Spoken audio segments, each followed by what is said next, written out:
Hi, I'm Almighty Argus. Hey, I'm Crony Gamer. I'm OutlawMyke. I'm Crispy Dad. I'm Julio_GX. Hi, I'm Spaced. I'm It's Mark to the Future. Hello, I'm Wekizz. Hi, I'm Cagematic, and I'm a parent of Twitch. We're all. Parent of Twitch.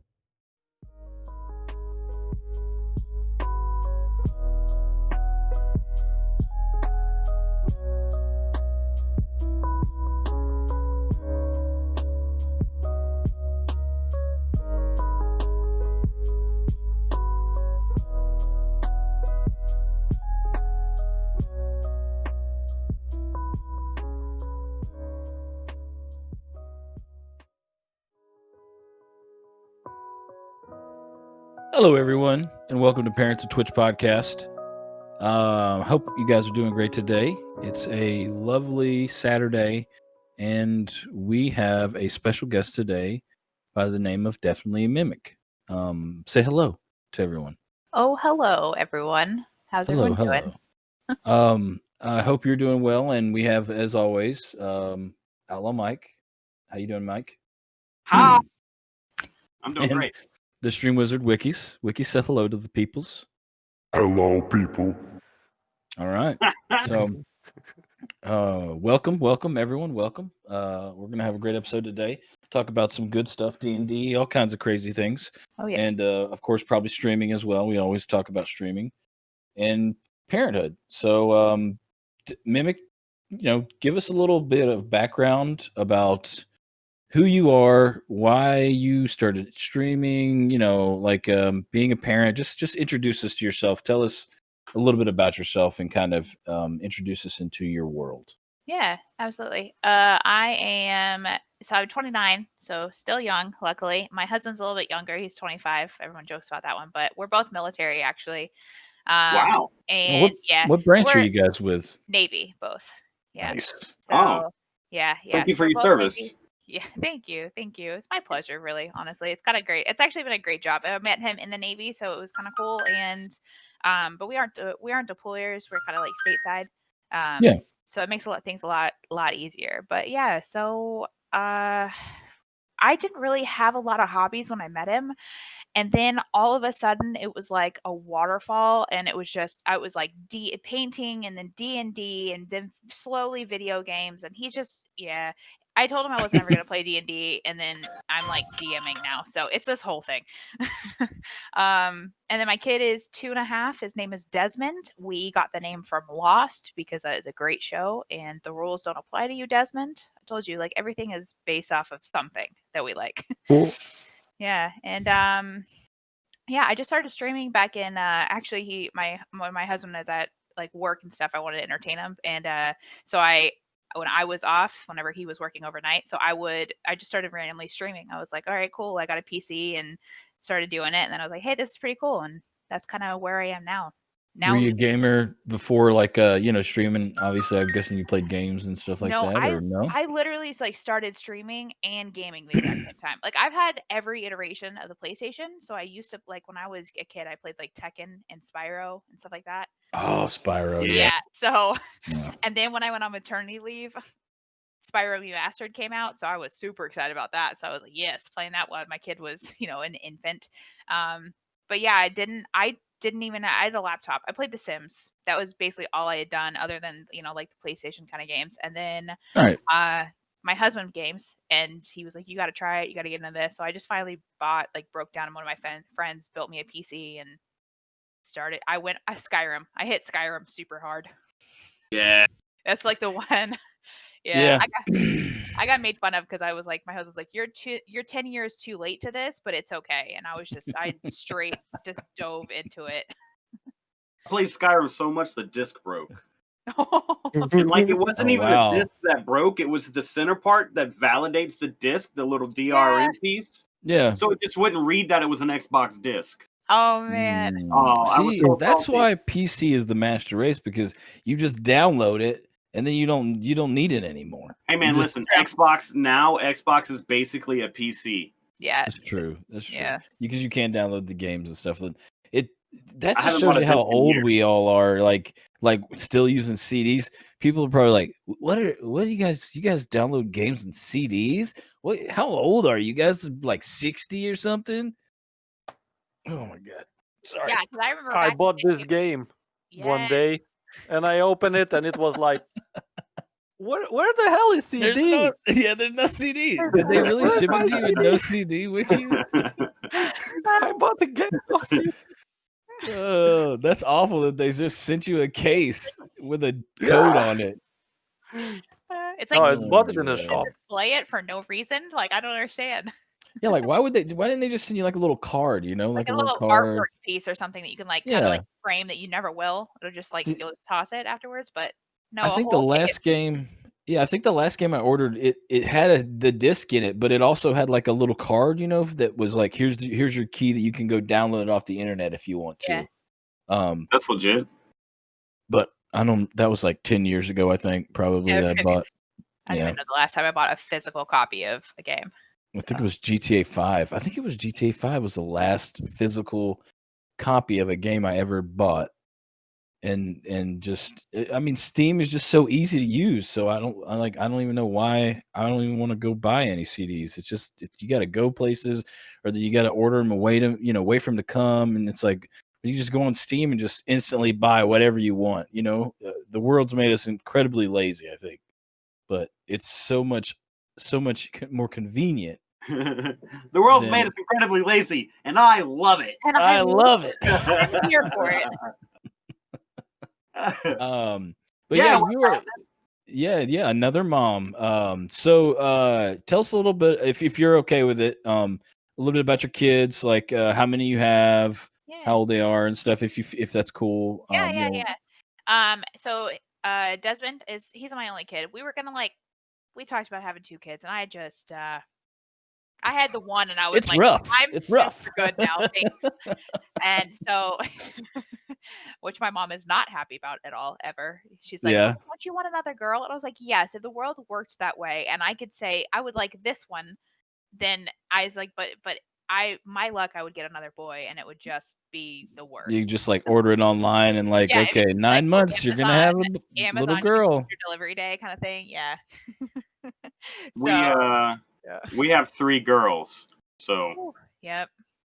Yeah, my cousin is getting married today, actually, in Tennessee, and she is the youngest of 4 girls. Ooh, so girls. Yeah. I know my mom was I think she had 7 kids, 6 kids. No, 7.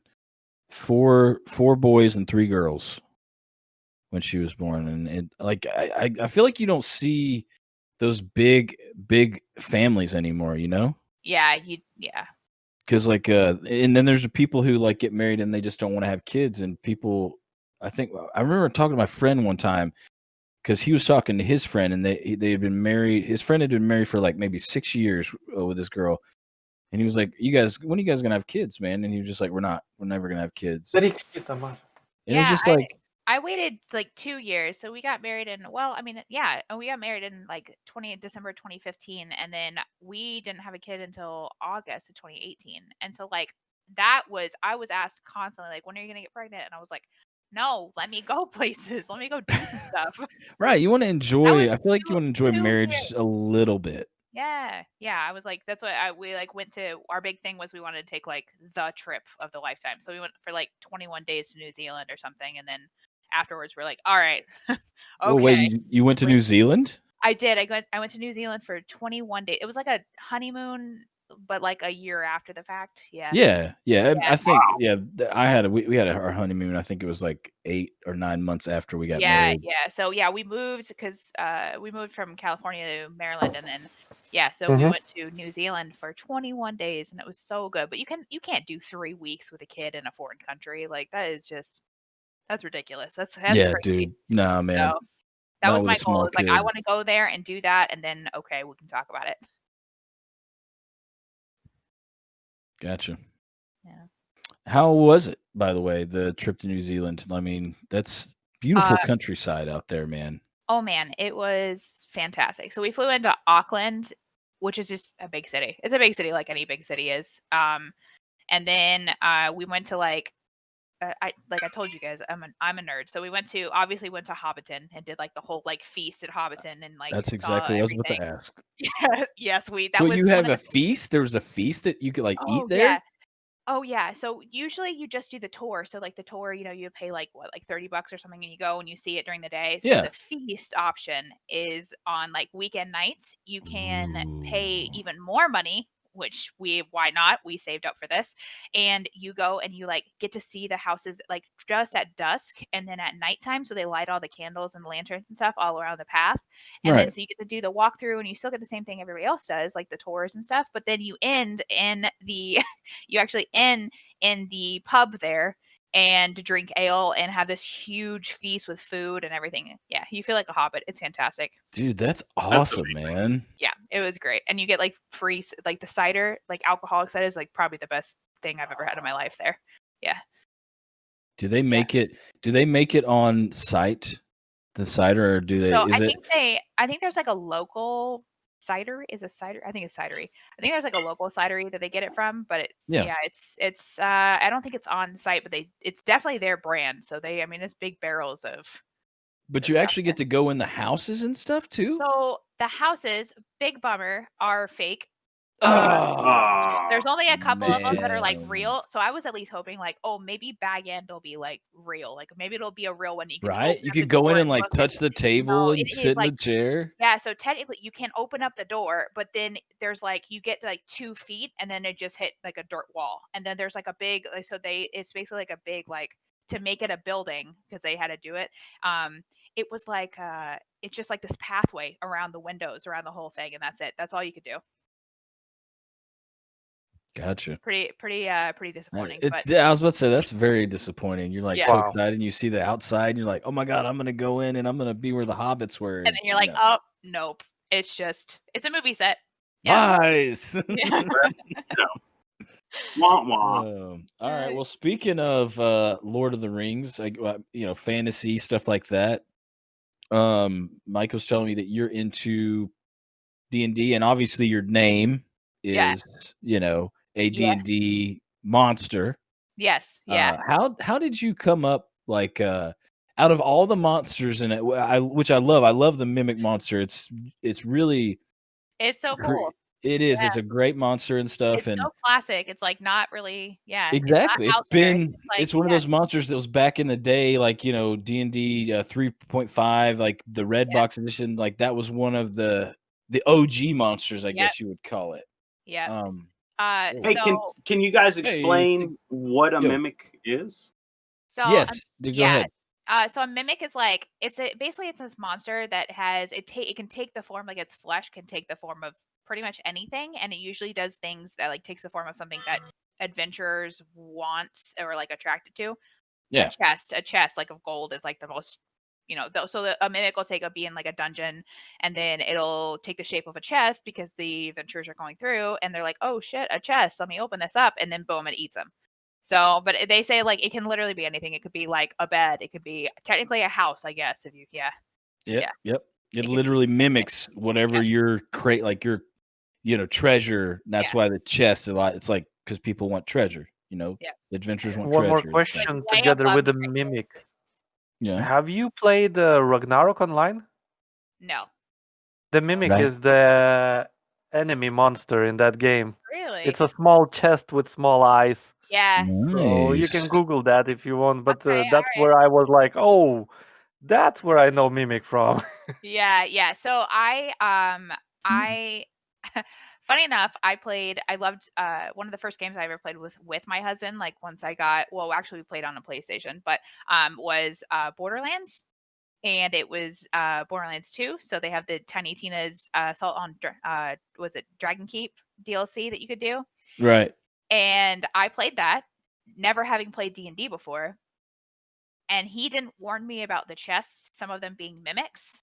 So I am one of those people who opens up everything I can in a video game, like every single chest, everything.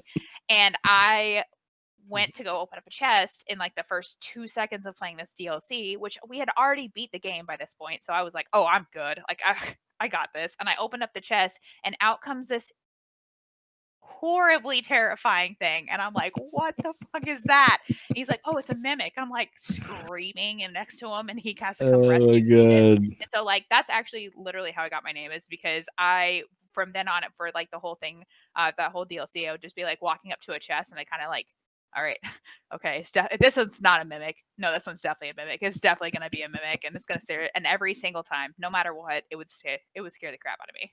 So you couldn't like? Is there no way to tell? It was just like a roll of the die, basically. I guess they're so mean about it. There's like, because sometimes in video games you can kind of tell there's like something a little bit different. Nope, exact same. It looked the exact same. It was the worst. And sometimes they make them like they look like the big chests that have like all the nice guns in it, and so you're like, awesome, this is what I need right now. I need a lot of ammo and I need a new gun, and then boom, out comes this mimic that's trying to eat you after you've already like you've pretty much wasted all of your ammo fighting other things. Yeah. Do you does your husband stream as well? He does not stream. No. I Have tried you to get guys him to ever do it, and he doesn't want to. Yeah. Yes, some people just don't. Yeah. Because I have a bunch of buddies who play video games, but they I'm like, it's not like super hard, man. You just gotta talk. You gotta be able to talk to people. Yeah, and that's why I was like, you should do it because you're super personable, and he's no. No. Nope. You He rage quits too much to do it. The race quits. Yeah, he's like, I couldn't do it because if I got pissed in the middle of the game and I rage quit, then what? Yeah, everybody's like, okay, well, I guess we'll go watch someone else then. Yeah. Yeah. Hey, I got a question real quick for Cade. Shoot it. Oh, here we go. Okay. Can you explain to me how bananas make great water filters? Yes, I can. I got that fact off the internet. That's how they make great water filters. But I will find information on that. Hey man, I'm an outdoorsy guy. I'm a survivalist style guy. So if I find myself lost in the woods with a banana, I'd like to know I could get clean water. Okay. You definitely will be lost with a banana somewhere. Bananas, let's see. Banana peels contain sulfur, nitrogen, and carboxylic acids. Researchers at St. Paulo State University in Brazil have found that when dried banana peels are ground, pressed into a tablet, and added to water, are used as a filter, they can remove copper and lead, making the water a lot purer than it was before. Man, bananas rule. Right? And they're great to eat. So not only do you have a snack that gives you some energy and is great tasting and gives you potassium, which is hydrating. Exactly. But you have the peel that you can grind up, and there you go. Excellent. I kind of pictured just pouring water into the peel, to be honest with you. But then I started thinking about that, and I was like, that doesn't make a lot of sense. Because I would probably take like a piece of a shirt or something like that, grind it up, put it in the shirt, and make a filter. Yeah. Like but yeah. So that was I've been starting to put random facts in the, because it's like why are we streaming? No one really knows why we're doing this. We're just doing it because it's fun. So I was like, well, I'll just put something really random and weird. And it caused you to ask a question, which is great because that's the reason why I did it. I just was unprepared and didn't actually have an answer. Hey, I love my random science facts, right? Yeah. So now I guess every time I put a random fact up on the tweet, when we do a tweet, I'm going to be like, all right, I got to actually make sure I know the answer to this in case. Yeah, Mike because I'm going to ask you. Puts me on the spot and asks me why. Not if, but when. But when, right. And so, yeah, so there you go. That's why. Not when. It's a beautiful sky, Wekizz. You can also use a banana as extra weight on the back of your VR if the VR front is too. Wow. Like a counterbalance? Banana nice. The uses for bananas. I love it. There's so many. Bananas really do rule. So how did you guys don't bring a banana on a boat? That's bad luck. Wait, what? What? Bananas on I was thinking don't bring a woman to a boat. This is old stuff. Wait, so isn't there like a brand of sunscreen called Banana Boat? Yeah. Yeah, I don't know. Oh, well, banana is that boat in is reference? like a little a raft thing too that you like. Oh, okay. No. Yeah, maybe they bananas, meant raft. Yeah, bananas make other fruit go they make them ripen really fast, and so it's like supposed to be bad luck because they used to bring bananas on boats, and then all their other fruit like their citrus would go bad, and then they had nothing to help with vitamin C. And then they get scurvy. Yep. Bananas on boats, bad luck. Oh my There you go. gosh. Roger There you that. go. I will not bring a banana out when I go on my kayak. straight. No, you can bring a banana, but as soon bananas. as you're in the boat, no bananas. Nope. No Yeah, bananas. just don't do it on the boat. Fishing, none. Anywhere you can take a banana with you. I mean, really, I guess it's just don't put your bananas near other freaking fruit. Basically. What if I just give the banana its own little banana boat and tow it behind me? I like it. I mean, I It's a think you're banana safe. on a Then. banana boat. Yeah. A little banana on a banana boat. It would be a legitimate banana boat at that point. I mean, what's going to happen when a rogue wave comes by? It's like there goes your banana boat. Dude. All your bananas are gone. Secure the bananas to the boat. I mean, that's easy enough. I mean, but it flips you over, put your and then rope think about that. around. It'll flip over. I can make it a dry bag. I can put it in a dry bag. Fish are going to just the dry bag to the banana boat. Fish will just flock, and they'll just eat your bananas. And what then about dry the bananas? fish? The water around the net boat. the It would fish. be great. And I got dinner. What'd you about say, dry Wekizz? bananas? I really like dry bananas. Dry bananas are pretty good. Ooh, People like to add too much sugar to them, though. Well, yeah, I like pure nanners. Yeah, Just my wife bought a dehydrator once. Yeah. And we did that with some bananas like twice. Yeah, dehydrated fruit is great. Not all dehydrated fruit is great, but most dehydrated fruit is great. Dehydrated kiwis taste awful. Mm. That's interesting. I I feel had like dehydrated watermelon, and it was Yeah? horrible. It was Ooh, not good. yeah, that sounds like another one that would be bad. Yeah, it was. Yeah, not. like what's left? What are we talking about dehydrated? I think I ate the Melon, I guess? dehydrated pineapple. That was amazing. Oh Those are yeah. good. Yeah, that's pretty good. Very But I love Mike's pineapple. amazing. Like Mike I said, love- they put too much sugar on a lot of that dehydrated stuff, and then it just makes it way too sweet. Yeah. You know. I like pineapple because it's the only fruit that eats you back. Pineapple has an enzyme that breaks down the cells in your throat and your tongue. So if you eat too much pineapple, you'll end up with a sore throat. That's a fact. In fact, my babysitter woke up this morning and told me that when I was leaving for work, whatever. She's like, "Oh man, I ate too much pineapple last night. Now my throat is sore." And I was like, "That's true. Pineapple does eat you back." The strange things you learn when we That's why you don't drink natural Mike. orange juice with vodka, because it can have bad consequences. Huh? Like too acidic. New theory: all pineapples are mimics. Just throwing it out there. Eat. Let that settle in your brain a little bit. All pineapples are mimics. If you cut the top off of a pineapple and stick it in a glass of water, it'll grow roots. You can plant it and grow another pineapple. Really? Yep. Okay, that's You kind of sure like can. a spud, like a potato. Like a Potato. tater. Hey-o! Hey, what's happening? Thank you so much for the sub. What's That is happening? awesome. With the tier 1 sub, you are awesome. Appreciate that. We just got that ability lately, in case you boys and girls haven't noticed that. But thank you guys so much. We're gonna throw everything we get back into the community, and just make sure we can keep doing stuff like this and have. We still have founder badge. I know we still have a few left. I don't know Yes, how we many, do. but if you guys want to get them. But speaking of D&D, how I can't remember. Did you say your husband introduced you to D&D? He did. Yeah. Yeah. So he how definitely- have you been playing it forever? Definitely mimic. Thank you. Oh, definitely. Thank you so much. Oh wow. Take Oh, that look prime at sub. that. You're gonna make Cage cry. Prime sub. Thank I you. know, man. Cage is gonna get emotional. before I'm we're gonna have to done. get emotional again at the end. I promised myself I was gonna stop doing that. And now you guys are gonna make me do it again. He will cry again in the end. Oh my Yeah. god. Oh, import anti-gravity. Oh, Import, thank you so much for Subscribe the to tier sub. 1. Oh, you guys are awesome. Are we going for a Man. hype train again? I don't know, Are we gonna man. get a What it hype is. train? Jeez Louise. First time we did it, we had it. Now we're get it again. I don't know. Awesome. I love those Will we flares. have that's 2 awesome. trains?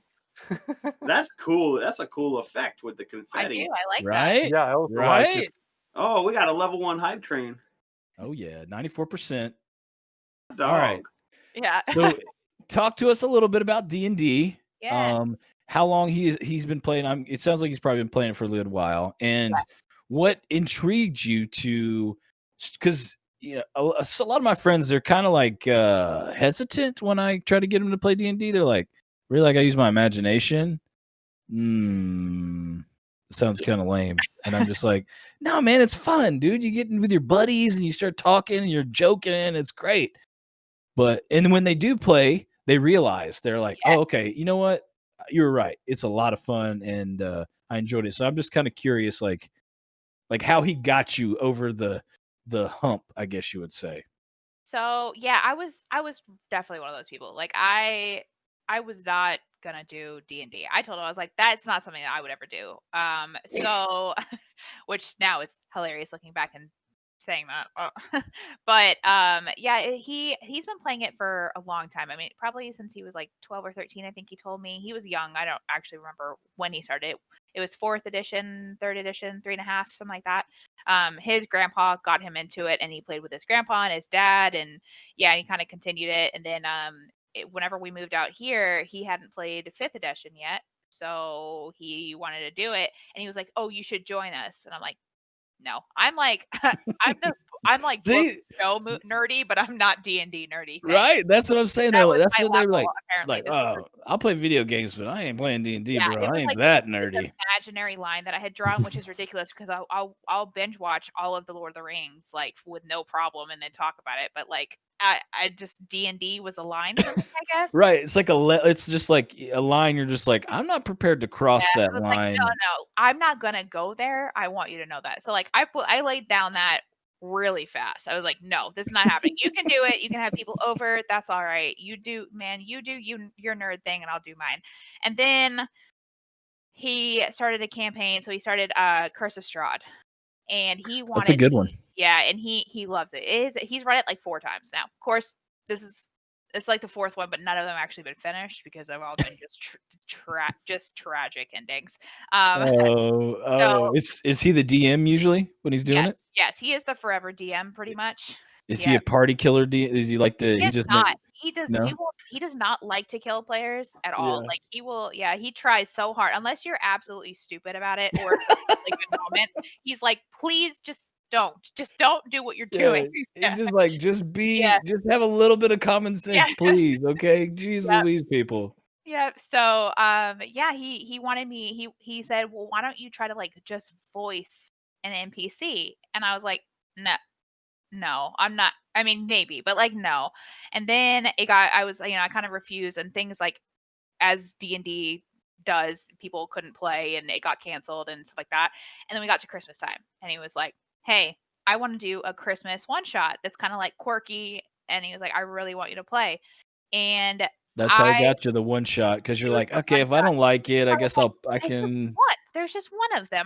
And I was like, okay, well, what could I make? And he was like, I don't know, just look at the things. And I was like, a bard. That sounds ridiculous. I'm gonna be a bard. And then I was like, what do I play like race wise? And he was like, I don't know. What do you want to play? And I said, a Yeti. And he was like, all right, sure. So I literally played the Abominable Snowman from Monsters Inc. I stole the snow cones. Nice. Yeah. And it was like we fought like Krampus, and we went against the Grinch. It was a whole thing. It was really fun. And I was like, okay, all right, I'll try it now. That's hilarious. Awesome. Yeah. So I was like in my first campaign with him, and then which was Waterdeep actually, and then we like full campaign I should say, because I played little games here and there, one shots and stuff like that. But then I was like, all right, I'm ready to do this, and I picked up Storm King's Thunder and tried to DM. So nice. So you DM'd like early. Oh then. Yeah. Wow, that most people don't do that. That's very rare. Wow. A lot of people, they'll play for years and they won't ever DM. Yeah, I wanted to try it. It looked kind of fun doing everything. And I don't know. I just was like, let's just and also I like Norse and like the Norse mythology and stuff like that. So I was like, okay, well, maybe the Storm King's Thunder looked really sick, but my husband didn't really feel like running it. He more wanted to play in that one. So I was like, okay, I'll do it. Nice. That's awesome. The only time I ever played D&D, we had a game running at my old job on our lunch break, and we would play for 1 hour a day. And I had this character was called Prick Flair, and he was a barbarian. And my weapon was a live goblin. Oh my god. that I Yes, convinced a blacksmith to like, you know, take this goblin and like make him a nice little frame and like shore him up and turn him into an actual weapon. And it was really great because, you know, in times of really need, I could like slice some meat off his leg and eat Right, it. just in You case. know, Yeah. I just had to keep him alive. That's about it. You know, I pretty I good. love how like wacky D&D can be, and it's just like different from everybody. Like I know people who play like instead of playing like a different system, they play like Pokemon D&D, and it's just like it's all you can do anything you want with it. So You really it's it's like so much you don't fun. have to use their world. You Yeah. can just take the idea of D&D Yeah. and like you said, literally use Good. anything. Make up Yeah. your whole you could make up I a whole do game if you a want lot to. of times with my characters that I make, I like take something that I found in like a movie or a TV show or a book, and I kind of like twist it a little bit, and then that's kind of how I'm like, oh, that's really cool. And also, I get my inspirations from just like perusing the internet and finding a really cool artwork someone's done, and I'm like, oh, I just kind of like think of a story and go with it. So yeah, Gotcha. That's very creative. That's awesome. yeah. I made a warlock one time, and I made it like Pan's Labyrinth. And so she has she's basically got like a fae patron that like follows her around, and he's like a deer creepy guy, Mm. and she can see him and she talks to him, but nobody else can see him. And it's like I basically made it to like freak my husband out because it was one of the games that my friend was DMing for us, and he hates it because I'll like talk and just pretend that he's there the whole time. And he's like, nope, Yeah. this makes me uncomfortable. I hate it. So does he like that you because I DMs get burnt out and stuff over time. Does he like that you kind of like take over and will DM sometimes and kind of gives him a break? I think it depends on the story, honestly. Like he has some that he's just not interested in running at all. Like Curse of Yeah. Strahd, I don't think I could ever touch that. I think he would like He'd kill kill me. you? And then, yeah, he'd kill He'd me and like murder burn me you out, and that then kind of bury thing. you? Like that is one of those that I can't touch. It's just so classic, and because is. he's been playing it so long, He you loves it, know. yeah. Yeah. And that it's the Victorian kind of era and like that, yeah, that Right. he And he's he like loves the that, yeah. Dracula of Yes. D&D, you know. Literally, he's Dracula. He even Yeah. has wives. I told him, Exactly. I was like, he called it metagaming at one point, and I'm like, does he have wives? He goes like, well, yeah, and I'm like, okay, and he goes, you're metagaming. How do you know that? I'm like, because he's Dracula. Because they just stole Dracula.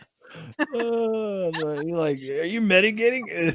Oh No, man, that's I'm just funny. gaming. I'm just gaming. Okay, can you explain for the non-players what metagaming is? It's using outside knowledge in a game. So it's like if you knew, like, like, okay, like vampires, just in pop culture, right? Vampires are like, you can stake them in the heart. They don't like the sun, blah, blah, blah. But if you're playing a character who's never encountered a vampire before or never even heard of them in this world because they're not anything, like they're not all over the place, then you would actually have no idea. So for your character to be like, oh, I'm just gonna take off this chunk of this tree and then plunge it through his heart, that's metagaming. Like you don't know that that's what that is. And it's also like it can be a whole bunch of other things. Like because you have stats in D&D for your character. So if you know that you would make a check for something that you wouldn't normally, like your character wouldn't normally do, it can be a whole slew of things. But most of the time it's like using outside knowledge about something to like win at the game. Yeah, sometimes DMs they'll do is they'll if you like, let's say like, hey, do I know that a steak will kill a vampire? And they'll be like, all right, you need to roll, but you got to get like a 14. Yeah. Like they'll put a high number out there, and yeah. All right, I get that. Yeah. So, like, cause some people like you can read like I don't. So you can read, so for every monster, there's like a stat block. It tells you like how much health they have, how much damage they have, all this different stuff. So if you've read that, because it's openly available, anybody can read it. If you were to read about like a werewolf and know how much health a werewolf has, and then your character is fighting a werewolf and you are fighting it and you go, oh, they only need 15 more damage until they're dead. Well, how did you know that? How do you know what they're susceptible to? Metagaming. Yeah, it's metagaming. Yeah. And some people are okay with it. I hate metagaming. I feel like I'm not playing a video game. I'm trying to use my imagination, Right. That's awesome. Yeah. No one wins. That's what makes it really fun with like custom games. Because a friend of mine and I played a custom made up game, like kind of based off of Vampire the Masquerade, but not really because he didn't have any materials. He was just trying to show me the concept. Yep. And that was really, really fun. And just, we kind of made it up as we went. And that was where the real fun was. Even like the D&D book, if you grab the DM's guide, like they tell you you really don't need all of that other stuff. You can just have fun. Like they just give you this like guidelines and you can kind of drop and pick what you want in there, like they're not so like you need to do this. They tell you to deviate from it, whatever you have. So yeah. And there's so many other systems and stuff out there too now that are so like accessible that you can just like pull. I mean, people make their own systems online and post up for free that you can just try. It's pretty cool. I like it. It's a kind of awesome. You can play. I mean, anything you like, Star Wars, Star Trek, Lord of the Rings, like literally any kind of movie or video game that you like. Somebody has probably made a game system. Yeah, there's a Lord of the Rings. There's definitely a Lord of the Rings one. I've like Pokemon. There's a Pokemon one. What do I have? We also have the Vampires the Masquerade. We have the new book for that one. Oh yeah, that's a good one. There's a new system called so it's Kids on Bikes is the first one. And they kind of base it off. It's like Stranger Things, but it's kind of like Stranger Things, The Goonies. It's that feeling of like the 80s. The group of kids that go and like either fight crime or something mysterious, like that kind of thing that everyone loves. One movie, everyone has a favorite movie that's like that, Yeah. And they kind of base off that, and it's really easy, and it's like more geared to like you can just grab this teeny tiny little book and just run it. And then they made one that's Kids on Brooms that's basically Harry Potter, and it's a wizard school and stuff like that, so it's like really accessible. Yeah. They even have a Rick and Morty D&D. They do. Yep. It's a whole little box set and everything. I've been wanting to get it just to see what it's like, just to see, because I guess it's like I've heard one it's good. shot. I don't really watch Rick and Morty ever, but I have I friends would that play do, that and they with love you. it. Yeah. It's funny, man. Now, you know what? Maybe I'll get it, and I won't DM it, of course. I just won't do that. But I'll get the game and stuff, and then maybe we can set up a Parents of Twitch D&D. We'll figure it out. Yeah, it's fine. I mean, like, so for like DMing, I just pretty much like we look at all the books that are coming out, and we kind of just all of our friend group kind of like picks something that they want to do. So like my husband kind of gravitates. He always played Strahd, but he has the new one that just came out, Rime of the Frost Maiden, and he really wants to run that one because it's like it's horror again. Okay, he loves horror, so it's basically horror. It's like The Thing. So he wants to run that one. I really liked Storm King's Thunder, so I'm going to run that. I've run Ghost of Saltmarsh before too, because pirates are awesome. And yeah, so everyone kind of just pirates. Yeah. What's the new one that just came out? Mimic the new I think it's Wizards of the Coast. Is it the Storm King's Thunder? It's the Rime of the Frost Maiden. That's it. Yeah. Which it's basically Storm King's Thunder is the one that I run. The towns in like the area that's in the new one is in Storm King's Thunder. So it's kind of like you can like run them into each other basically, but yeah, it's kind of neat. So it's all frozen, icy kind of thing. Gotcha. Yeah, they had one where it was like what was it? The Waterdeep Bank at the Waterdeep, where you're heist of Waterdeep or something like that. You remember that? Yeah, they had a couple. They had two from what I don't remember what both of them were. One of them was water. It was I don't remember what the title was. It's the one he ran. So we played it, and then we killed the guard, and then we had to leave, and then we were just like, okay, we tried to not do Curse of Strahd, and we was like, we're gonna do Waterdeep, and we were in the city, and this is like different from D&D. It's got like this whole like set of rules because you're in this big established city, and you can't do this, and you can't do that, and then somebody killed a guard. I wasn't me.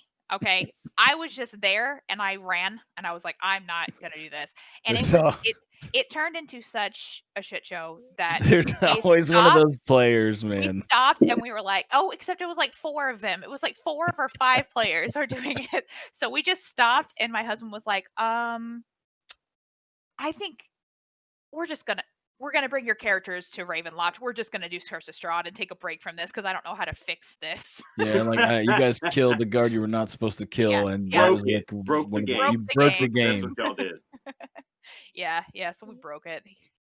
But yeah, the Waterdeep one is pretty cool if you like cities, and they've got like Eberron that is it's on our table too to play, but it's like more steampunky, so I kind of want to do that one.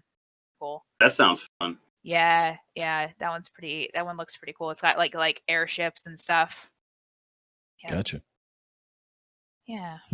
Yeah, I Gotcha. don't know. It's Do fun. you guys have a game that's been running for a while, or is it like I know like with me, like I can't seem to get a game running for more than a couple of months and then like you said one person will stop and then Yeah. it's kind of like people just kind of peter off and then everybody quits. Yeah. So- So the Curse of Strahd game's been going on. Well, it's actually relatively hasn't been going on that long. This newest one that we have. Because we started in Waterdeep and then brought our own characters into Curse of Strahd. So we're gonna go back to Waterdeep and finish it. So it's like this one big ginormous campaign. Yeah. And that one's been going for probably a year now, but we've had to take obviously breaks for COVID and then a whole bunch of stuff. It's been going on for a while. And then Storm King's Thunder went on for quite a while, but we had some people leave and then we had some new people come and then now we have it was all over the place. So I kind of like called it and we're about to redo it completely, just start over from fresh, new characters, new people. Yeah. Sometimes that's the best way to do it. Yeah. Just start over fresh. Yeah. Well, Mike, Wekizz, you guys got any questions? So, I haven't delved super deep into the D&D world, but I understand there's a big deal around miniatures and people painting them themselves.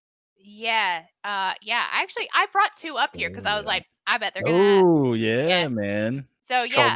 Show me. show me. show Yeah, me, I show me, brought- show me. So I paint, and then my husband, like, I started painting first before I even played D&D. I like the minis. That's what got me into it.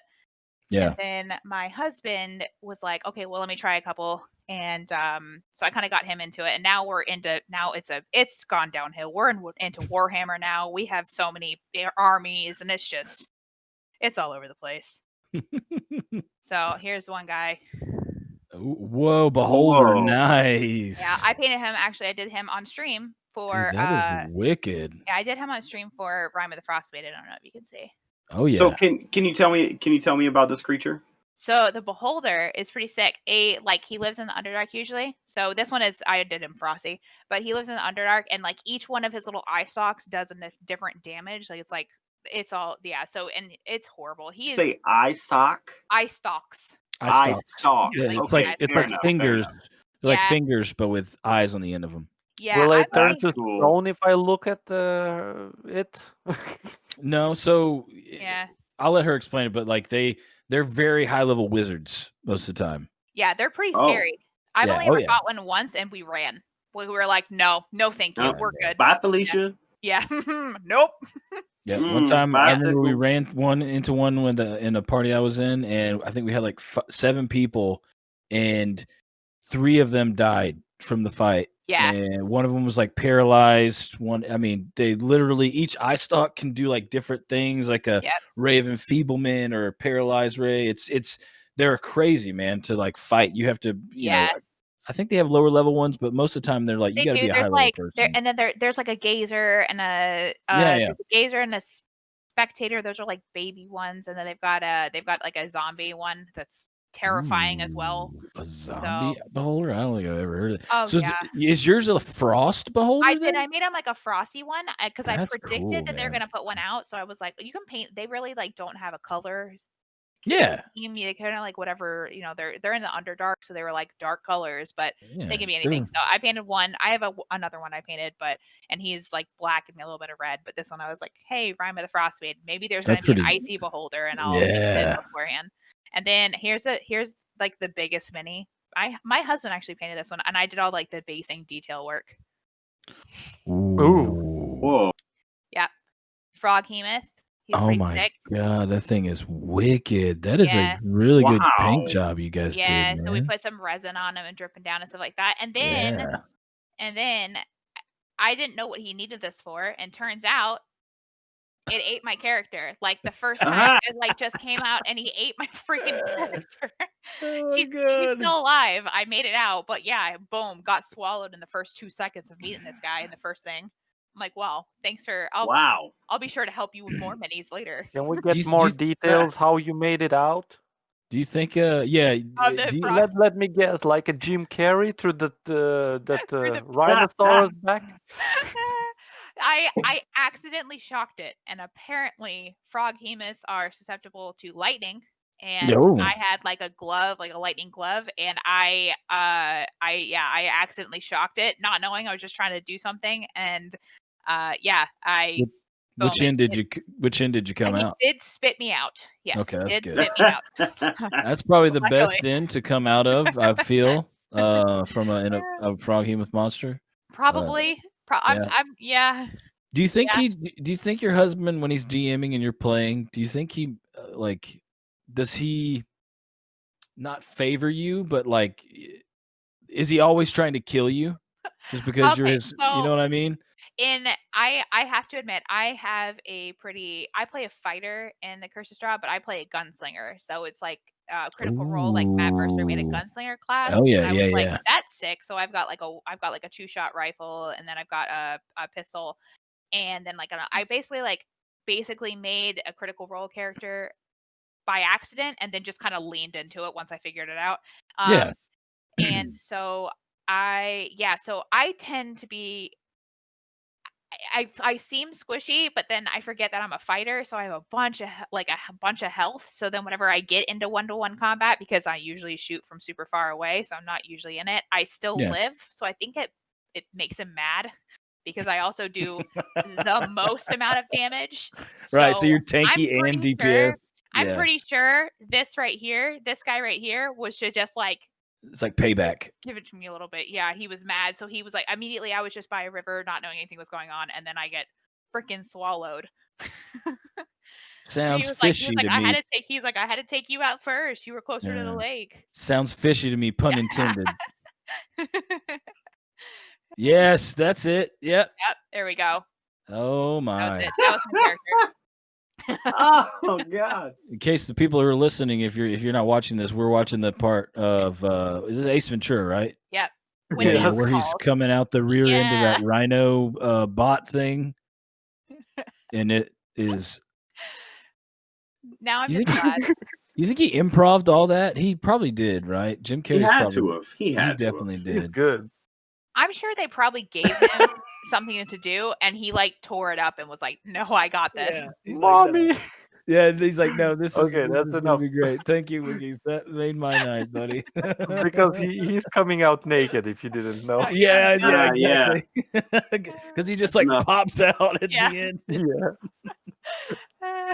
All right, so you're okay. Classic. I got a question. Classic D&D classes, straight from the player's handbook. Like, what is your favorite? Like, if someone's like, "We're gonna do just classic D&D adventure," pick your Nothing favorite fancy. class. Yeah, nothing fancy. What is there like a go-to class that you always go to? Like, I have one myself, but I kind of want to know if you've got one. I always play a cleric. I don't know why. It just happens. I don't know. I just like, because I feel like you can do a lot of things with a cleric. You can like heal people, but also like charge into battle and you're relatively okay. And yeah, I usually play some kind of support character. So it's usually a cleric is like my go-to. And also you can do so many different things with the cleric. Like you don't have to be like all holy and stuff like that. You actually can be like kind of creepy and true. but you can like, it's like one of those ones The that death cleric. It's all, yeah, it's really cool. I love when they came like in 5th edition. I don't think it was in 4th edition. I'm pretty sure it was a 5th edition thing where they came out with like the different what the hell you call it? Domains. Yes, of like the clerics and the fighter has the ones, and there's barbarians that have the totems. I was like, that's really cool because you're not just like one thing. You can kind of it so much. Yep. Exactly. Yeah. Yeah, they're coming out with it's Tasha's Cauldron of Everything. So they're basically like it's from what I've been told, because I've only ever played 5th edition. I've never played anything else, but it's basically like they're making almost another player's guide into a fancy book, because it's like they're putting out a whole bunch of new subclasses and a whole bunch of stuff. It looks pretty cool. So there's like where you can have tattoos instead of a spell book. You can have like tattoos of your spell audio. Yeah. Oh, yeah. On that Clockwork Angel. Yeah. Yeah. Huh? Hell yeah, man. Tattoos. Awesome. Yeah, tattoos. They had Prison Break. Yeah, they're coming they're coming up with all kinds of good stuff. I'm so glad they didn't just kind of like because they had a lull there like after what was it advanced Dungeons and Dragons and it was like it just kind of like fell off the map for a good Yeah, I mean, while. I feel like people were still going through satanic panic with Dungeons and Dragons, Oh yeah, like through the oh yeah. 90s and stuff even. But yeah, I Yeah, mean, it's and Stranger Things honestly did wonders. Like, I mean, sales. I have a friend who works at a game store, and it just like after that, it went like people were just coming in like, I want to try this, and kids were saying, I want to try it, and then their parents were like, I saw this when I was a kid, but I never wanted to play it, and now my kid does, so sure, let's do it. And right. it's pretty cool. It's like this whole, and then like Critical Role, all these podcasts and streams and everything else, like they're doing so much for D&D. It's pretty sick. So it's just It kind is, of open it man. up. Yeah. I'm so glad. There's some people who kind of get upset about it, but I'm just like, this is awesome that they're making D&D popular, Mhm. and it's because it means that Wizards of the Coast is going to get more money. That means it can come out with cooler stuff. More stuff, yeah. Exactly. Yeah. Yeah. They have so many minis now that like Wekizz have put out. You can just paint to your heart's content. They have like almost everything. It's crazy. And they put out new waves like every couple of months too. And yeah, it's like it's and if you don't like the if you don't like the game side, you can just run into the painting side, or even people, I know people who don't play, but they world build like crazy. They just sit down and make maps and draw maps, and if they're basically running a book, but they're just kind of creating a whole story themselves. Right. That's pretty awesome. Yeah. Let's say New George, Egg. pause. Even Newegg runs a D&D night on Twitch. What? Oh, that's cool. I didn't know that. What? Age? Yeah, my Outlaw? bits are my something's going on with my internet. Oh. by the Age and way. OutlawMyke. Next time, I would recommend you to flip your webcams because Flip your a T-shirts webcam. are not correct on the stream. But yeah, Oh, I don't even know how to flip my webcam, to be honest with you, bro. the source. You click Yeah, it on the source, browser source, not browser, the webcam source. Right click. You talking about like in Discord? No. In It shows OBS, that- I think if you flip in Oh, in OBS, OBS. Yeah. then you will get. I can't remember. I can't do Nice. it in OBS though. Because it's locked. You locked it. No. I can't. I'm not. My camera's not coming from OBS. My camera's coming straight from Discord. No virtual cam or anything like that. Oh, right. Then Yeah. you can. Then you can. But I mean, if there's a way to do it in Discord, if somebody knows how to do it, let me know for sure. But Outlaw can. Yeah, Outlaw, you can. Yeah, but his what's on your writing and t-shirt. but all his stuff is right. I don't know what's going. I don't know. No, his stuff is the overlay, but his T-shirt is not the overlay. He's cam mirroring it. There you go. Hey, Mate. there you go, buddy. Yeah. Louisiana. Now I understand what's written there. I'm dyslexic, My shirt just says my shirt's just a Parents of Twitch shirt. So Mm. you guys, it's Yeah. Sorry for that. Let's continue. You're fine. So what were we talking about? D&D. D&D. Well, yeah, what specifically Yeah. though? We were talking about We were something. like on D&D for the rest of the podcast. You know what? the There's so many different games out now. Like that's not even D&D esque. Yeah. My cousin, you mentioned your friend works at a game store. My cousin Snow Shackle used to own a game store called Sword and Board, and man, I tell you what, he had so many things in that store, and people would just come and play, and it was so cool to like see the different, the games that and they rise and fall, with the and all the different trends. ones. Yeah, because we do like I actually they want me, my husband and a couple of friends want me to run a Western one. It's called like Deadlands, and I'm actually really looking forward to it because we're gonna make it fancy and like dress up and like be all like really cool and stuff. Yeah.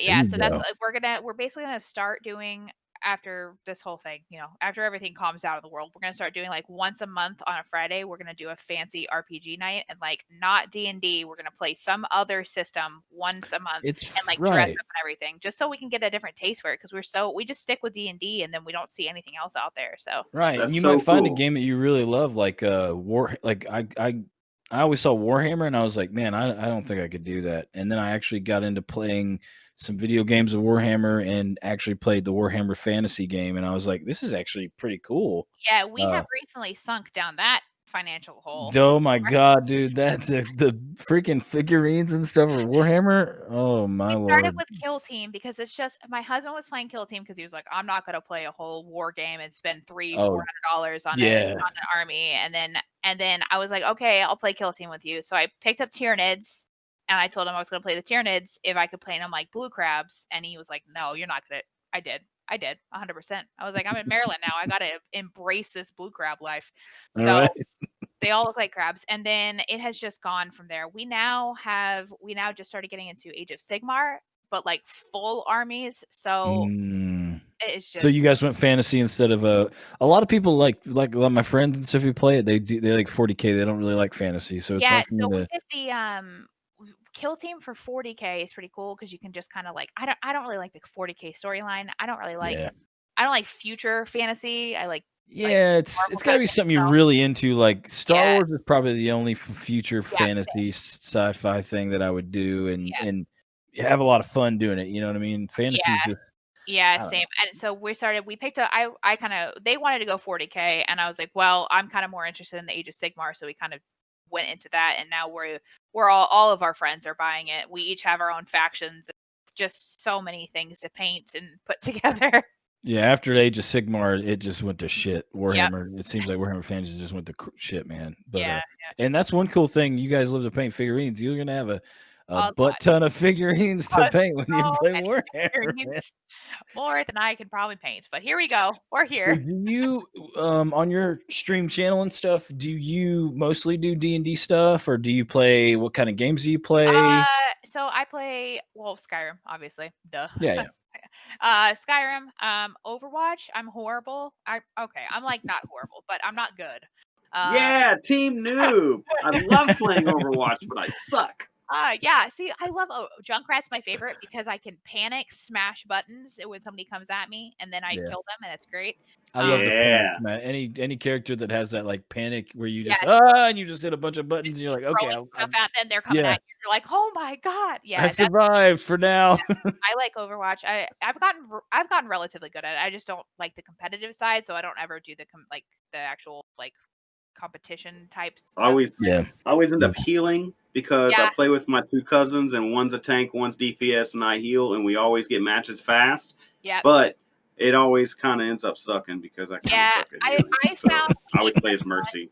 Yeah. Oh, yeah. No, I can't do Mercy. She's too difficult. I play Baptiste if I'm healing, or Ana, but then I just put people to sleep and walk away. It's kind of like my power move that I do, you know? I like Lucio. Lucio's pretty fun. I fall off every building. Have you ever had Lucio O's? Oh man, they're so good. I do have that's my spray that I put up whenever I do actually play him. Yes. But Dead by Daylight I've been playing a lot of. It's pretty fun and also horrible at the same time. What do you mean on Dead by Daylight? I try to do both. So I play Huntress. Nice. And that's basically the only killer I will play. I have Plague, but I'm horrible at anybody else but Huntress. And then I play Survivor. Well, I mostly play Survivor because I have a bunch of friends who play, so I join their stuff. And you just have waves of good days and bad days. But I pretty much play anything. Like I played Horizon Zero Dawn.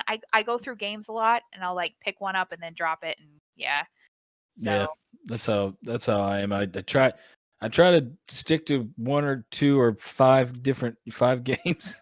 Yeah. I'm like me and Cage both. Every Tuesday and Thursday, we're sitting here scratching our heads. God. Hey, what are we gonna play tonight, man? It's like we have games that we play, but then we're just like, hey, let's play this new game and add another game that we play, and then we decide what we want to play, and we are like, well, we only had two like a month ago. Now we have like 7 different games that we have been playing, and it makes it even harder to decide what we want to play. That's pretty much me. I pretty much sit down at my computer and I go start stream and have the starting soon thing, and I go, all right, what am I playing? Wekizz, are you the only one who doesn't have that? Because that's one thing that is one thing I struggle with, is like, what should I play? Like, I have to like force myself. All right, this is the game you're going to play when you're streaming Thursday before you play with Mike. and then obviously I still don't even know what I'm playing with Mike, but like before that, I'm like, I'm gonna play the Long Dark, and I'm gonna play that game until I finish it, and then it's done. But Wekizz, you never I've never heard you really say like, oh, I know exactly what to play. No, You know? to be honest, I'm kind of burned out a little bit, and plus time. I don't have much time right now to prepare my stuff. What I usually like to do, Yeah. but this game just dropped out of nowhere on me.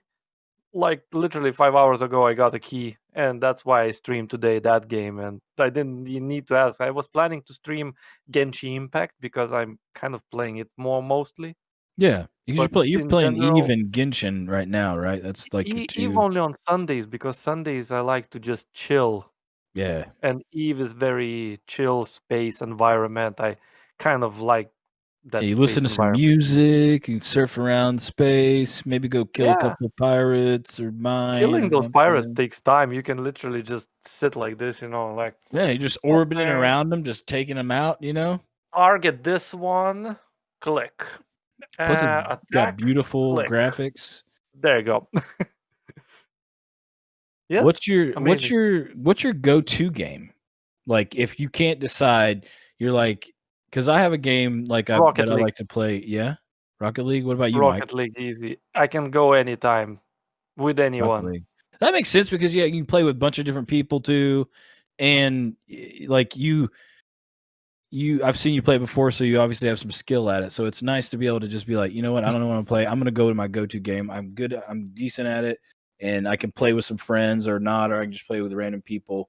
It's not exactly because decent. It's more like I like the games that start fast. Rocket League doesn't take you like waiting 5 minutes in matchmaking. You can hop into a match really quickly. In a match really quickly. The match will end in 5 minutes, maximum 7 with overtimes. Yeah. And then you hop in another one. You can play like literally 10 games in 1 hour, if not faster. Gotcha. Mike, what about you, buddy?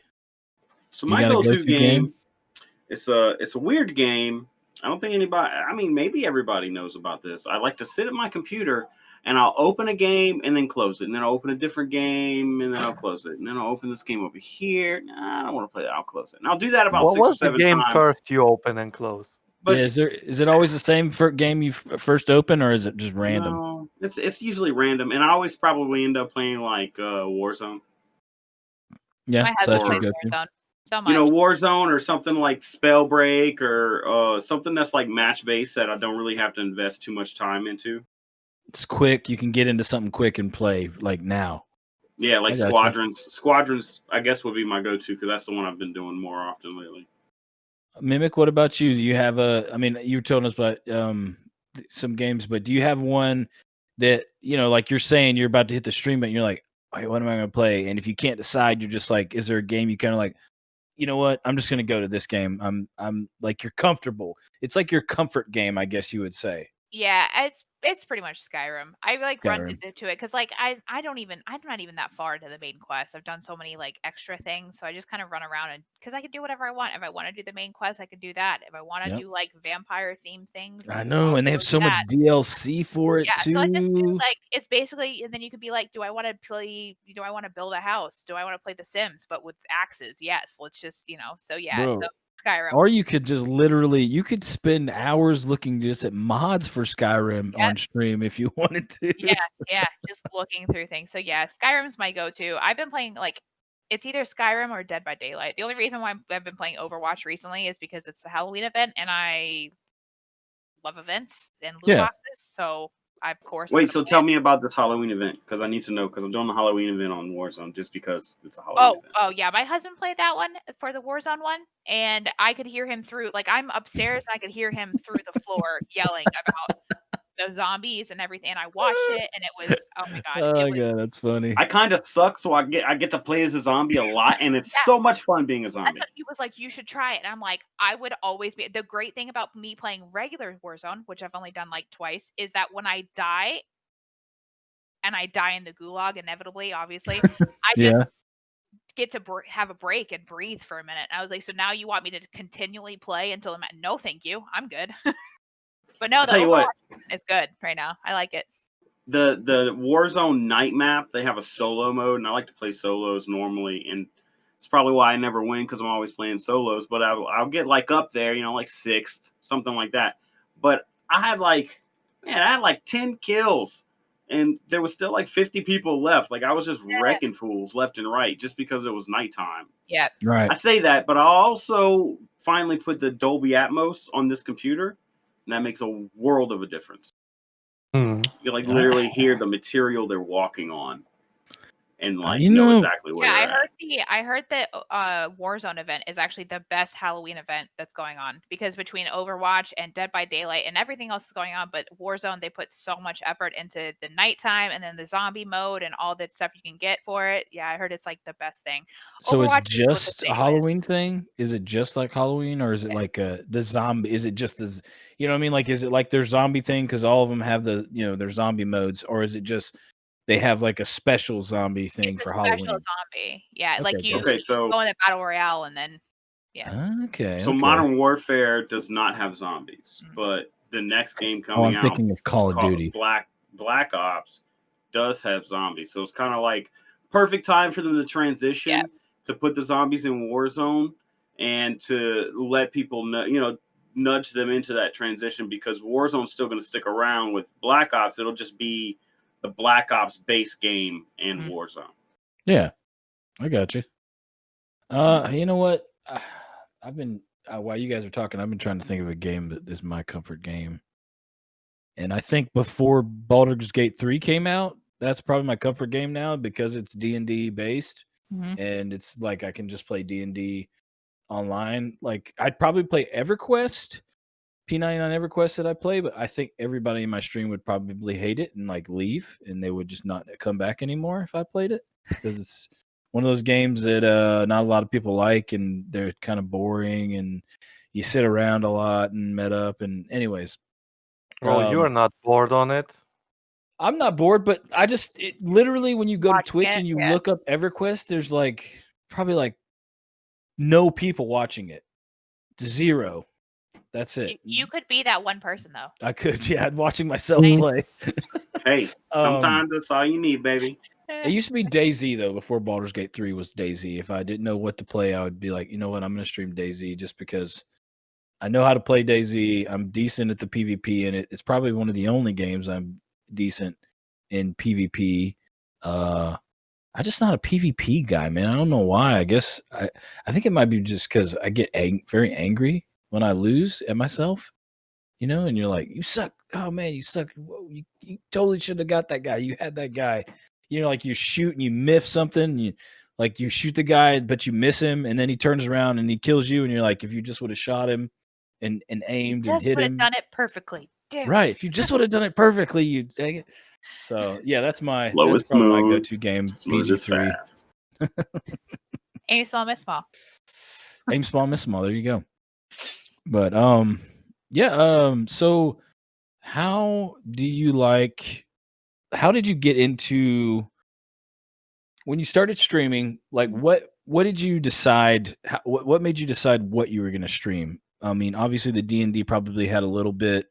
Yeah, like I started with Skyrim, obviously, but it was because of everyone was like, "Oh, you should do it," because I'd never played it before. So yeah, and then I realized people like watching people play Skyrim, especially unmodded Skyrim, because they like vanilla glitches, they like all the they love watching the horrible frame, like everything. Yeah, they just like the horribleness, and it's great. All of the things, and you get great. I actually love streaming Skyrim because of that. Because like vanilla Skyrim, you get the funniest things happen. Like all these wacky things happen that you're just your game may break in the middle of it, but it random people run up to you and just start dialogue, and you're like, where the hell is this person come I've from? had people like just appear, like drop out of the air and like they were dead, but they just like it was like raining, and I was like, what? Where did these come from? Yeah, it reminds me of. Did you ever play Morrowind? I did not. I have some of my friends have played it, and they're like, you should probably, because it goes on sale every once in a while too. I don't know. The graphics are awful. Yeah, they are really bad. Like I try to go play it, and like, because I'm like, oh yeah, Morrowind. I love the story and stuff. And then I realize, like, okay, I know why I don't play this anymore. It is awful. But there's this.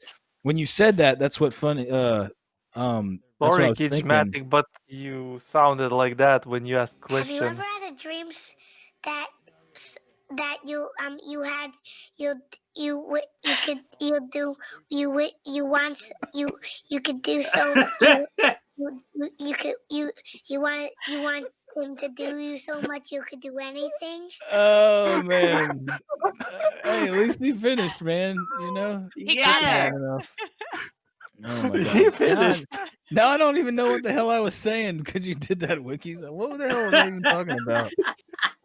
Oh my god. I also played Overwatch too because my husband likes watching. He likes watching like PvP for stream. Yeah. So Does he like to actually play? Well, I mean, he plays Warzone, so obviously he likes PvP. Oh yeah, he does like all. He does not do open world games, so he's like he played Skyrim like and did the main quest and nothing else. And I think he might be a psychopath. And then also Fallout, he did the exact same thing with. And I'm like, look at all the other stuff you could do. So he doesn't really do story games as much. If he does, it's like Telltale. He loves Telltale games, or what was Telltale, I guess. But yeah, he loves PvP. So he played Overwatch for a long time. I think he kind of got burnt out on it, and then he played Rainbow Six, and then he hated that, and now he's in just full on in Warzone. That's been for a while now, though. He likes it, and I've played it, like I said, like twice whenever he's convinced me. So now remember Morrowind. yes, Morrowind. You're talking about people raining out of the sky in Skyrim. Yep. There's a part in Morrowind at the very beginning when you go out. This wizard, you hear this and this wizard just falls right in front of you and dies. And then when you go to loot him, he has the scroll of jumping. And a little note that says the scroll's too powerful. So he used it and he jumped so high that he just, exactly. I love all the. That's what I was That's trying great. to get out of my. It's like I love all the things they had in there because like in Skyrim, whenever you go down in the you're in the one of the caves and there's the blind guy and you go and he's like reading, like he's got a book next to him and it has his, like you see that his name is there and he's trying to talk to you but he can't see you. Right. And then you look at the book and you pick up the book and the book it's blank. It's just, and I'm like, what did I expect from this? Of course it's blank. It's his book. Oh man. So, with all the painting of the figurines and and obviously the time that it takes to set up and create and play games like D&D, how do you juggle that with being a parent? Good question. Really good question. It's been more difficult. Like obviously when he was little, it's super easy. We could, paint whenever he was taking his 4-hour nap or whatever it was. And now he's like down to like a 2-hour nap, maybe if even that. And we had to play after he's down, basically. So all of our friends come over here. They don't all have kids, so they all come over here to play. Like we've got a whole D&D room, which helps too, like having an area set up for it. But we had to play. We start late. We start at like 8:30. We were starting at like 9 o'clock and playing until midnight. So we were just doing like 3-hour sessions, which I feel like is enough time. You don't need to do like a 6-hour D&D session, but it's hard. And then the painting, that one's really hard because you got to put all your stuff away at the end. And he likes to shake the bottles because we put like the little thing, like the shakers in there to keep the paint nice. And he grabs it and shakes it. So we just have been trying to kind of slowly work on things he can touch and things he can't touch. And yeah, we buy him his own like little things of dice because he likes to shake the dice. We taught him how to shake, roll, and the kid he rolls hot. I don't know what it is. I don't know where he got that from. It's horrible, but his first roll ever was like a 20, like nat 20, boom, right off the bat. Nat 20 for the win. So how old is he? He is 2.5. Oh yeah, so yeah, you're still right there where he's starting to learn, and you have to set those boundaries, and that's the difficult part. Yeah, it's because we have, like I said, we have the area, but it's right next to our living room. So like we've got bookshelves of all of our books, and we have to explain, how do you tell a kid that he can touch his books, but he can't touch these books? Like what are the differences between them? And some things he can have and some things he can't have. And so we try to keep him involved. Like we go to our gaming store pretty often and we try to like get him something when he's there. So when we're buying something, we kind of like, okay, well you get to pick out something too. So he's got like he's picked out his own dice before that we've let him, like he'll just go and grab one off the shelf and we're like, sure, that's fine, you could do that. Or like, I'll let him hold something that is mine that I know won't break, and it gets him a little bit involved. We also bought him those ABC and D&D books. Oh yeah? Yeah, so we got him saying Alhoon already. Start them young. Nice. Have you speaking of that, like what age and like how and when they do come to the age that you guys would feel comfortable, when do you want to like introduce him to it and like maybe get him involved in a game? Because obviously it's going to be probably you guys and your friends, and then he's going to be the only kid. But like, would you want to do that? Like, would you ever want to just be like, hey guys, we're gonna try to get our kid in, so like let's maybe be a little, you know, non-adult. Yeah, Like, and I think like there's some DMs Guild it's like this website, and it's basically like people go on there and they post stories that they've made. Well, we played one like with my sister. She's not young. My sister's 25, but she's never played D&D before. But they have some things in there that are pretty easy concepts that are for beginner players, but also like for introducing them to possibly kids, you know? right. So as soon as he's able to, we're like, that's why I say, like, we're like slowly introducing him to the world by like, okay, these are paints and these are minis and here's a dice and here's what you do with this thing, and get him like little stuff, D20 and you know, do all that. Yeah, right. Oh, that's that. We had to buy him the bigger ones. So Yeah, the ones you can't. I don't have much experience in the D&D world, but I have lots of experience and lots of lost money to the Magic the Gathering world. So I have lots of dice too. They're, you know, like spin down counters or whatnot, and my kids have their own. That's my dice bag. Do you have custom dice, by the way? I make dice. I sometimes Oh, I do. wait, you make dice? I have made dice. They're not good, but I started getting into it and I made my own. But they roll high numbers. They probably roll. Yes, do they They're roll? probably the reason why I'm horrible at the game itself. So, but no, I've made a couple of sets, and then I also am getting new molds. There's like this Kickstarter that's super cool, where like this person has made a mold system for him. I don't have a pressure pot or anything for casting resin, but yeah, I've made a couple of sets before, and I'm trying to do a little bit more. So that's pretty much the only. Well, that's awesome. I have. When you start selling them, I'll have to get a pair. Yeah, they're pretty cool. I don't know how it's gonna go. I'm not trying to buy a pressure pot and set that up in my house. Man, and have yeah, another that's thing. As I know, real dice are made out of elephant bones. No, there are some. I have a set of I think they're buffalo bone dice. Like they're just D6s that I got for like a Viking game we're gonna be playing or something. But yeah. They're pretty cool. Like literally every knife I have that's not like a utility, like work knife, is like antler bone handle knife. I've seen people get metal dice, like aluminum dice, steel dice before. Yeah, they wreck your table. Yeah, I was gonna say those things are awful. Those things are awful, man. We do gemstone dice is pretty much what I have. There you can get some pretty cool ones, and then you just can't roll them together, so it's kind of annoying that way because they can crack. But if you're just rolling like one or two at a time, it's good. But otherwise, I got this huge bag with all the compartments to put all of my. I'm obsessed with dice. I buy so many. Dude, that's why I loved the game store I had. They closed down, but the game store I used to go to, they had this. You know those little candy machines, like they would have the little Trix treats and stuff. Oh yeah. So they would have you put a quarter in, and it would like spit out like 2 or 3 dice. That's cool. And it was just like random. They put random dice. I guess it was like when they'd get a pack and they wouldn't sell or something, or they'd grab one pack of. Exactly. And some of the dice were really cool. And then like I would see like there'd be, you know, like a D20 and a D6 and a D8, and they'd match. And I'd be like, okay, I'm gonna keep putting exactly. Yeah, right.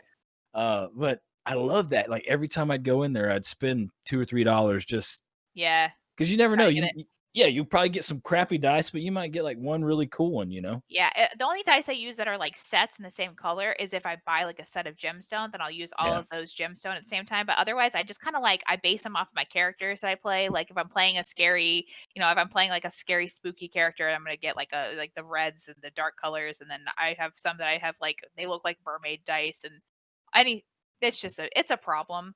Yeah. All right. Really. I got a question for you.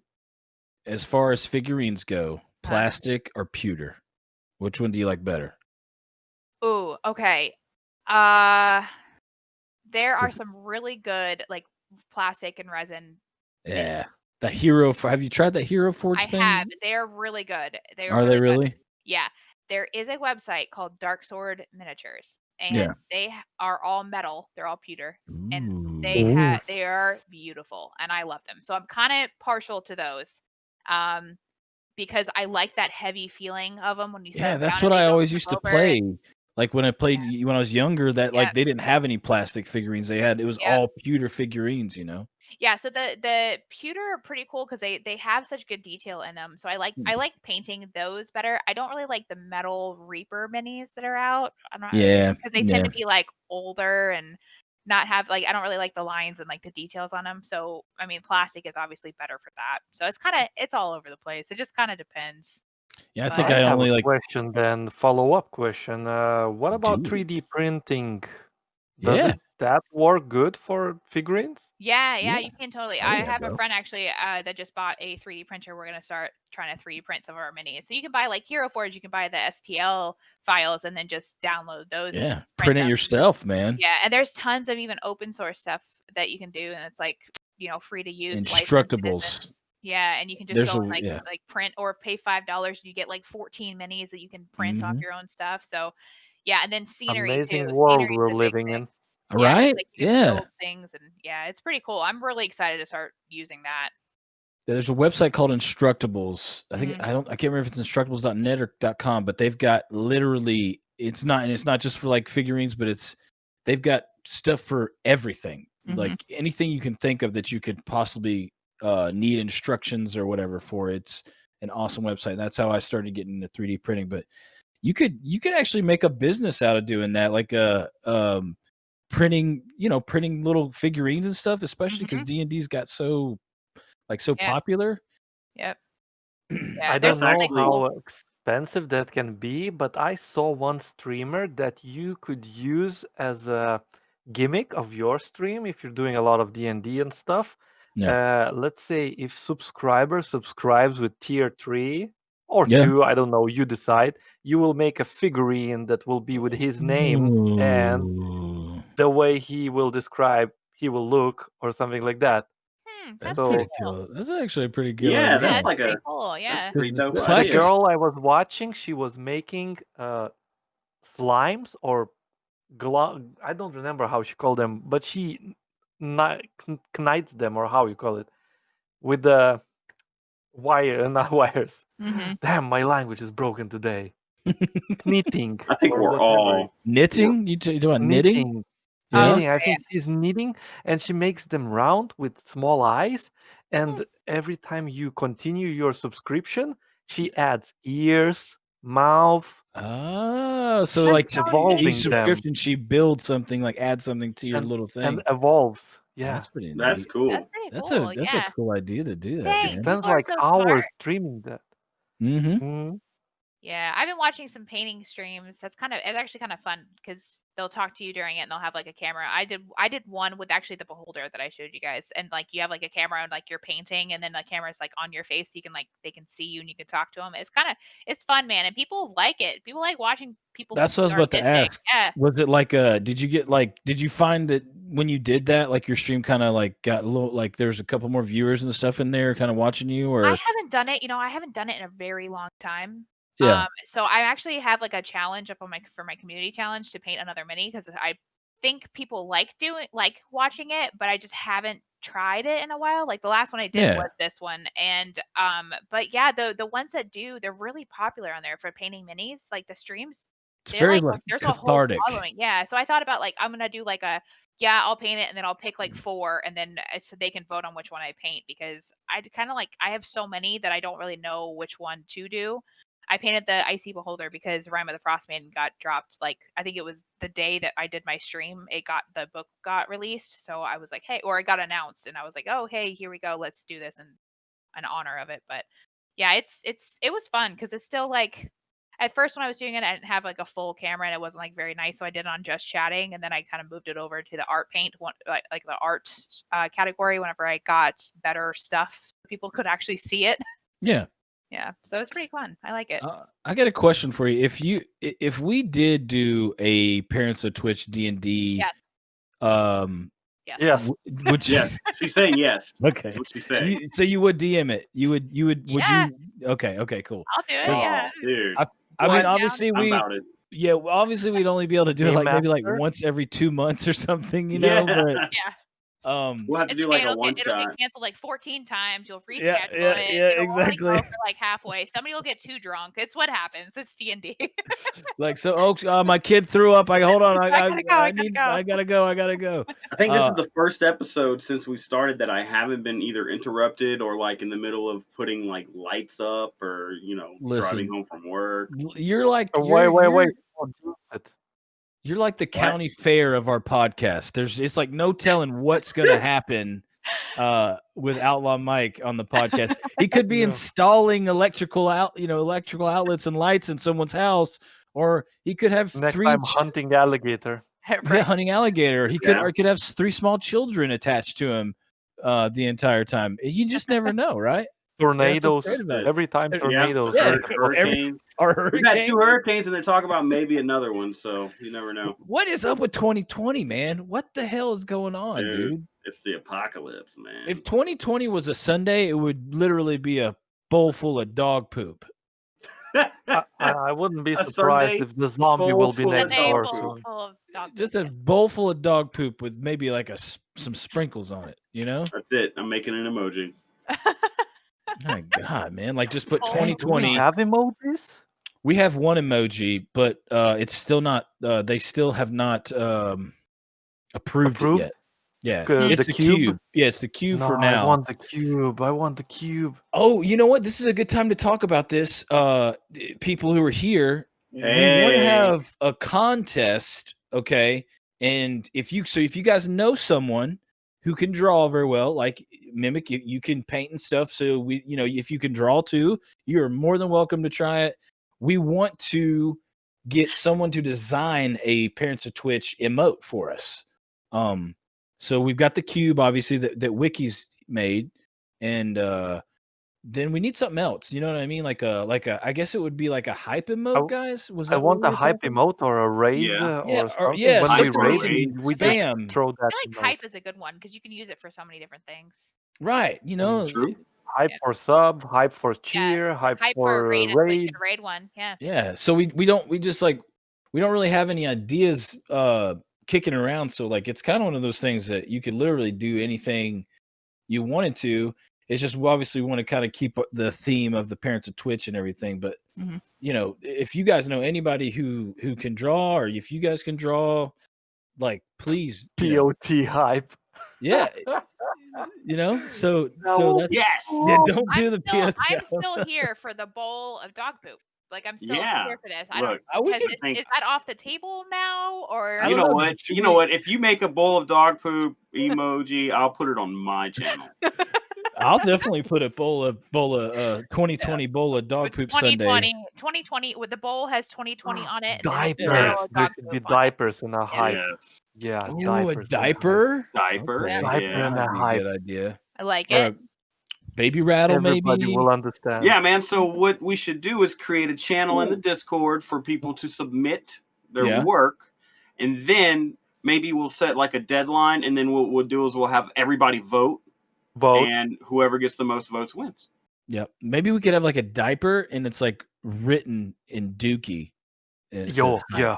It'd have to be in Dookie. Like an open diaper, and it's like got hype and like your kid, you know what I mean? Like your kid wrote it around with their finger or something, because that sounds like something a kid like would the do. time my daughter brought me a handful of poop, telling me she cleaned up her mess. Yeah. Oh no. My kid's still too young. I haven't experienced that yet. I really don't. I did experience it in the crib. That whole thing where has he had a blowout yet, Mimic? Oh, 1,000 times. Oh my God, those are I so have never been pooped on. I have never been pooped on yet. I'm so glad for that. My husband got it like day 2. Boom, pooped on. He's lucky. Yeah. You know what? I'm so my little guy used to pee on me all the time. What'd you say, Mike? I've been pooped on by 3 different children. Oh, 3 different poops. Which one was the worst one? Was there a worse one, or were they all bad? You know what? I mean, I know they're all bad. This is something only parents do. This is something only parents do. We're going to talk about our kids' poop right now. Yeah, okay? Right. Okay. So my oldest one, super constipated, stupid hard poops like marbles, right? So the time she came with her poop in her hand really wasn't that bad. Like there wasn't really anything. You know, we still clean the carpet with carpet cleaner, but you know, nothing really Roll that it bad. out. And then, you know, Harley Quinn, the first thing Harley Quinn did when she was born was piss all over her mama. But she kind of had, you know, normal poop. Whatever Right. normal is, right? Nothing real too terrible. Now, Ivy, I've considered buying like special order diapers to hold that stuff in because, oh, let me tell you. And then she likes to like twist and move and turn and like, Oh no. like there's been times where it takes 2 full-grown adults in a bathtub hosing her down. Oh my god, bro. Jesus Christ. Like terrible. And the kid doesn't want baby food. The kid doesn't want formula. All she wants is whatever we're eating. So Right. like we're at the point now where she's 10 months. She's almost a year, so we're about to stop formula anyways. But man, oh man. Every kid is different and they're all disgusting. You know what? My kid has the stinkiest feet. It's like full on grown man feet. My It's not kid even gets that like, bad. dude, my kid gets his feet don't stink, but like he gets lint. Like his feet, literally, I put socks on him for like a minute, literally like 62 seconds, and his socks are gone, but somehow his feet have lint all over him, like in his feet, and I'm like, they're washed. It's not like they're brand new socks or anything. It's like, how do you get this shit in between your toes? It's like not even sock lint. It's like, it's a Dude. totally different color from the sock. Like, how does this even happen? Are you like a black hole of foot lint and you're just sucking it into your feet? I don't even understand. Growing the new socks around it. Has anybody had their kids have like one of those hair tourniquets around their toes? Where like the hair, it's like around the toe and it's super tight. Yes, my wife freaks out. She's like, "Oh my god, you can't let that happen, or it'll cut circulation off to his toe, and you'll have to cut it off." I was like obsessively checking when he was like an infant. I was like, "Okay, is he okay?" My wife does the same thing. Like I was like, "Oh my god, it's the thing. His toes. I'm gonna have to cut it off. It's gonna be a whole thing." She would. She'd always check his toe and be like, "I'm like, why you keep looking at his feet all the time?" She's like, "Hair tourniquets. They're gonna. I don't want his feet to rot off." And I'm just like, "What the hell?" Are you it is an talking irrational about? fear, but is one that I feel like everybody. That's great. You know what? I wasn't that. You know, I was like Wekizz. I had never heard about it until my kid had one, and I was like, "What in the world is this?" Like she wasn't like, it wasn't bad, but I was like, "Look at this," and my wife was like, "Oh, that's a hair tourniquet." Blah blah blah blah blah, and I was like, "What?" Well, everyone's heard of the same story where the baby had it on and they didn't know, and then like the baby ended up losing the toe. It's a thing that everyone's heard, so everyone's freaked out about it. Did any of y'all use the little monitor that you like slip in on the diaper and it like holds against their skin and like can tell if they're breathing, and if it stops breathing, they stop breathing, it like vibrates, and like if they don't move after that, it like starts beeping real loud. I've seen a sock one that goes around their foot. And Yeah, they I have one that's tried a to do sock, that, but and they have one that goes like in the diaper. We used it for Harley, but Ivy. We had one that like clipped. It clipped on his pants, and so like it was like his stomach. Yeah, pants, diaper. Yeah, Whatever, yeah, but if the crappy thing was he started getting to where he'd roll over and sleep on his stomach, and it was like it would go off every time he slept on his stomach and wake the kid up. Yep. So it's like we can't use it anymore. But the mat one is, as I heard, but they're like $300 for that shit, man. Yeah, and like, I heard the mat one was horrible because like even in the slightest bit of movement, it sets off at random times, and it's like a fire alarm going off and everything. So I knew I didn't want that one. But who wants that at like 4 o'clock in the freaking morning on a Tuesday, and you got to go to work in the morning, and you're like, your kid's like completely fine, but that freaking mat is just kept going off and going off. You know what I mean? Man, I'm gonna need to talk to somebody that knows about this stuff, but I bet you could come up with some sort of PIR sensor to put in the crib that could tell if the baby's moving, kind of like what you have in your alarm system. Telling you. Yeah. We could do that. Yeah, because they have ones that can see if they're breathing or not, like detects breathing on them, but I mean, it's like 50-50 shot of whether they actually do work or not, I guess. Because and then it depends on the climate. Yeah. So I don't know. I've never had. Our kid was super easy. Like, I feel bad about it almost kind of thing. Like he was sleeping through the night like 8 weeks and then just continued doing that. He has not been very difficult. Now he's reaching the age where he's 2.5. He's a jerk sometimes. if you guys have more, just know they're not all the same. The first two, easy. Harley Quinn put herself to bed as soon as she could walk. She's ready. She's walking to her room. I'm going to bed. Really? Yeah, I'll just finish this cigarette and Not so much. and I go to bed. Yeah, guys, I'm about to head out. It's Make me a big. bottle for in the morning. Yeah, I'm gonna go ahead and make my own bottle. See, that's why I'm worried. I don't want to have another kid. That one's gonna be horrible. This one's been so okay.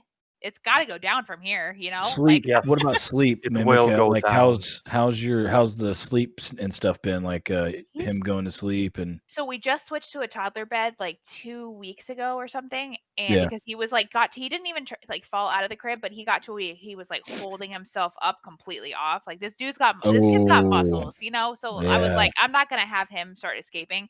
So we just switched him over to a toddler bed, and he was fine. I had one night I had to cancel. The night we did it, I had to cancel my stream because I was like, he's right across from this door, and I was Yeah. like, I just don't want him because I know he's gonna be banging at the door because he's confused, and I don't want him to hear me in here while he's there. So we just went. I just like, no, I'm gonna cancel it. Go downstairs.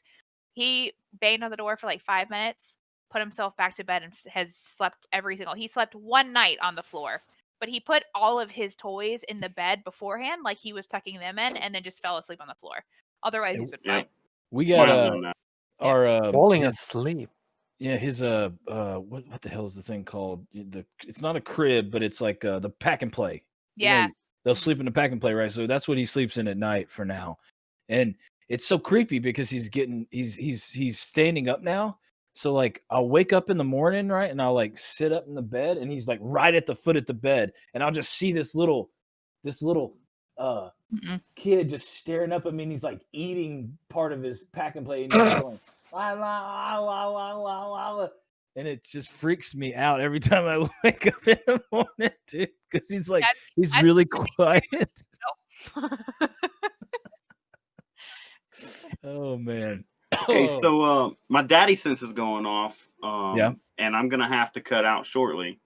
Yeah. So, do you want to? Well, yeah, we can go ahead and ask her the final question, which is, Ask her the final question. Can you remember ask it? her the final question. Do you know I what it is? can. How do you feel about being a streamer?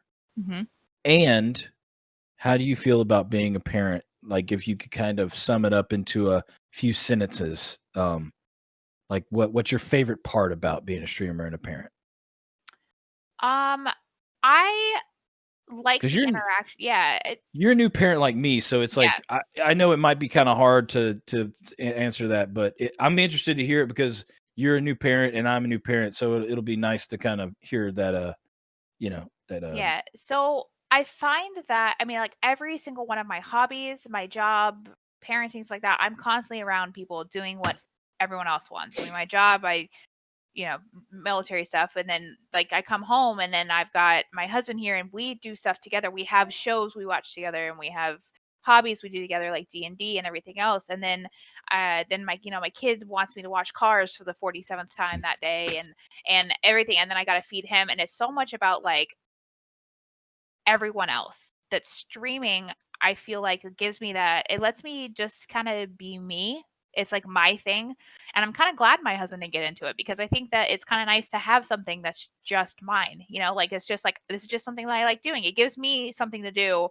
And it also keeps me busy because there's nights when I get home and I'm tired, but I'm like, you know what? I'm going to stream tonight because I haven't done it and I canceled my last couple and I'm going to do it. And I get done and I'm like, all right, I feel good now. I actually feel like I did something. Like it's fun, but it's kind of productive at the same time. And I don't know. It's nice to do that. And it's also nice to have the break from reality. Like you can just play video games and talk to people about something that you like. So it's pretty cool, Yeah.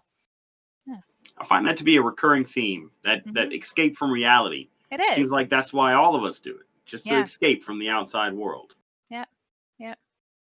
So I look forward to the day that my kid can sit down on like Saturdays and Sundays and play games with us, like introduce him to Spyro will still be there apparently. So they'll just keep remastering it. But like Spyro or play Borderlands or any of these like Little Big Planet and like do that kind of stuff with them. I look forward to that day or sitting down and playing D&D. But like for right now, this is good. I'm happy here.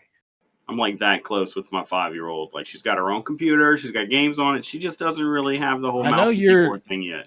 So is the Grounded, is that the game, Mike? Like, is that going to be the game that you guys are going to play in? I Or don't no? know. I don't know because even with like the arachnophobia mode on, the spiders still attack you. And her mom Wait, has really? already gotten them so scared of bugs. I thought So that was it the whole just point makes of the them look less. arachnophobia. It makes them look less menacing.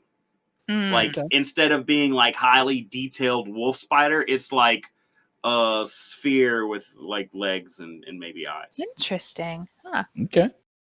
Yeah. Well, shit. But I think we're gonna end up. I'm gonna end up getting like a Switch or a Wii.